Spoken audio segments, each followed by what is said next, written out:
Good morning students, कैसे हैं आप सब। आज हम कक्षा 7वीं की हिंदी पाठ्य पुस्तक का बच्चों पाठ 9वां पाठ का नाम है चिड़िया की बच्ची। ये पाठ बच्चों हम यहाँ तक पढ़ चुके थे, जो कि इसकी लास्ट वाली लाइन है, सेठ कहते रहे सच तुम बड़ी सुंदर लगती हो, तुम्हारे भाई बहन हैं, कितने भाई बहन हैं। तो बच्चों आगे का आज हम शुरू करेंगे पाठ पेज नंबर 72। तो हम शुरू करते हैं। चिड़िया, दो बहन एक भाई, पर मुझे देर हो रही है। हाँ हाँ जाना, अभी तो उजेला है। दो बहन एक भाई है, बड़ी अच्छी बात है। पर चिड़िया के मन के भीतर जाने क्यों चैन नहीं था। वह चौकन्नी हो चारों ओर देखती थी। उसने कहा, सेठ मुझे देर हो रही है। सेठ ने कहा, देर अभी कहाँ, अभी उजेला है। मेरी प्यारी चिड़िया, तुम अपने घर का इतने और हाल सुनाओ, भय मत करो। तो बच्चों यहाँ पर जो चिड़िया है वो बताते हैं कि हम दो बहन और एक भाई हैं।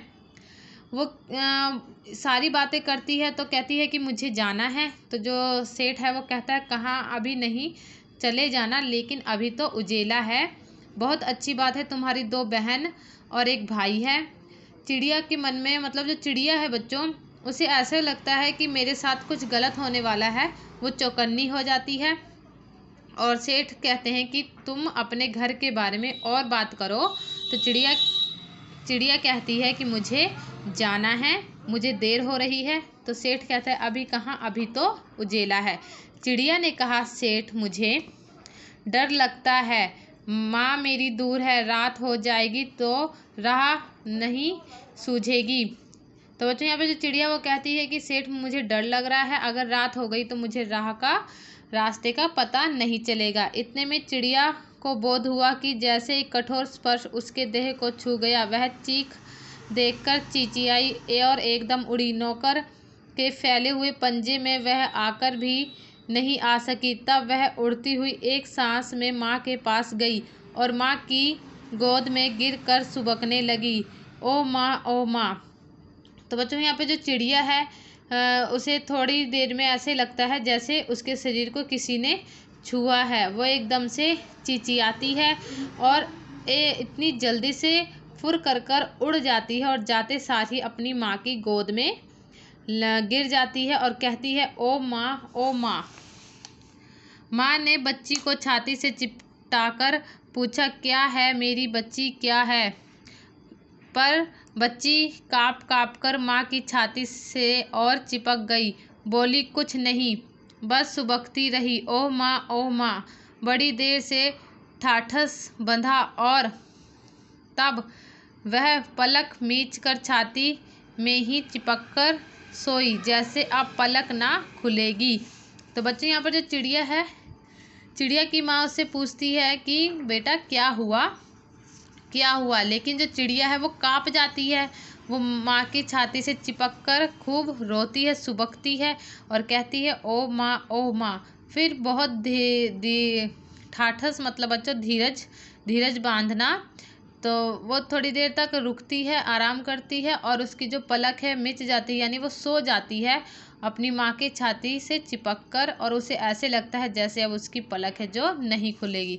तो बच्चों आज हमारा ये पाठ यहीं पर समाप्त होता है और आज हम करेंगे इस पाठ के श्रुतलेख, जो कि मैंने बच्चों यहाँ पे 10 श्रुतलेख लिखे हैं।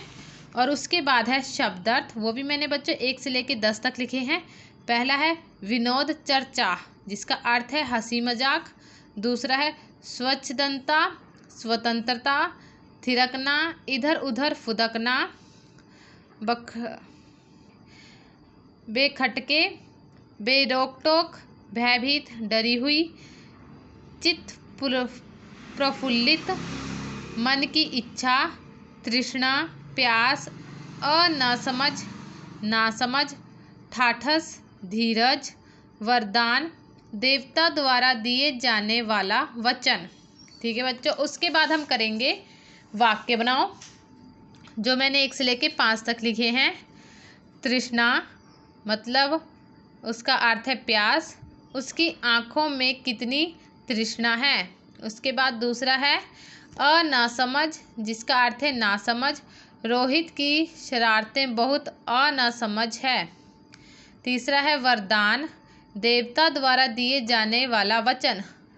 शायद कभी प्रसन्न होकर तुम मुझे बिना मांगे ही वरदान दे दो। चौथा है बच्चों भयभीत, डरा हुआ। राम का पर्स खो जाने से वह बहुत भयभीत था। पांचवा है विनोद चर्चा, हंसी मजाक। कक्षा में सभी विद्यार्थी विनोद चर्चा कर रहे हैं। उसके बाद बच्चों हम करेंगे प्रश्न उत्तर, जिसमें पहला प्रश्न दिया हुआ है, किन बातों से ज्ञात होता है कि माधवदास का जीवन प्रसन्नता से भरा था और किन बातों से ज्ञात होता है कि वह सुखी नहीं था। तो उत्तर आएगा बच्चों, माधव की बड़ी कोठी, सुंदर बगीचा, रहने का ठाठ बाट रईसों जैसा था। चिड़िया के साथ वार्तालाप से कहना कि तेरा सोने का पिंजरा बनवा दूंगा और उसे मालामाल कर देने की बात कहता है। इसके अलावा वह स्वयं स्वीकार करता है कि उसके पास कई कोठियां, बगीचे और नौकर चाकर हैं। इन बातों से उसकी संपन्नता का पता चलता है। इसके अलावा वह अकेलेपन को दूर करने के लिए चिड़िया के साथ रहने के लिए मजबूर था। यह बात दर्शाता है कि सारी सुविधाओं के बाद भी वह सुखी नहीं था। तो बच्चों ये हमारे पहले प्रश्नों का उत्तर था, जो आपने अच्छे से पढ़ना है और लिखना है। देखो इस उत्तर में माधवदास बताता है कि उसके पास बहुत कुछ है, उसके पास बहुत सारी कोठियां हैं, सुंदर बगीचे हैं, रईसों जैसे उसका ठाठ बाट था। लेकिन जब वो चिड़िया से बात करता है और उसे ये भी यही बताता है कि मेरे पास बहुत सारी संपत्ति है, नौकर चाकर भी हैं, लेकिन वो फिर भी खुश नहीं होता। जो उसका अकेलापन है वो कोई दूर नहीं कर सकता, लेकिन वह चिड़िया से बात करने पर बहुत खुश होता है, इसलिए वह चिड़िया को भी ये सारी सुख सुविधाएं देना चाहता था। तो बच्चों यही हमारे पहले प्रश्न का उत्तर का अर्थ है। उसके बाद दूसरा प्रश्न, तीसरा प्रश्न, चौथा प्रश्न, पांचवा प्रश्न और छठवां प्रश्न। बच्चों इसके मैंने उत्तर लिखे हुए हैं। आप सभी ने अपनी हिंदी की फेयर नोटबुक पर सुंदर हैंडराइटिंग में ये सारे 1 से लेकर 6 तक जो मैंने प्रश्न उत्तर लिखे हैं आपने लिखने हैं और याद करने हैं। ठीक है बच्चों, thank you, have a nice day.